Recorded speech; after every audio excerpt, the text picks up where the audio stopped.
అధ్యక్ష, మొదటి ప్రశ్నకు సమాధానం లేదండి. ప్రస్తుతం ఉచిత గ్యాస్ సిలిండర్లను రాష్ట్ర ప్రభుత్వం అందించడం లేదు.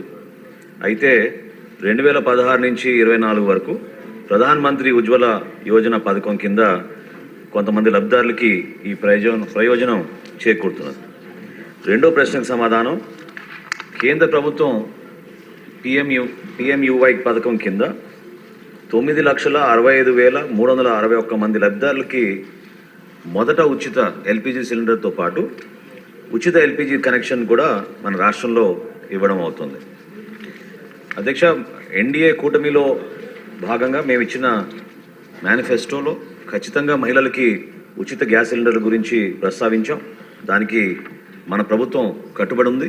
తప్పకుండా మూడో ప్రశ్నకు సమాధానం, మహిళలకి ఉచిత గ్యాస్ సిలిండర్ గురించి త్వరగా దీనిపైన నిర్ణయం తీసుకుని వివిధ శాఖలతో మేము చర్చించుకుని సభాముఖంగా మరొకసారి గౌరవ సభ్యులకి అందరూ కూడా తెలుపుతాం. అధ్యక్ష.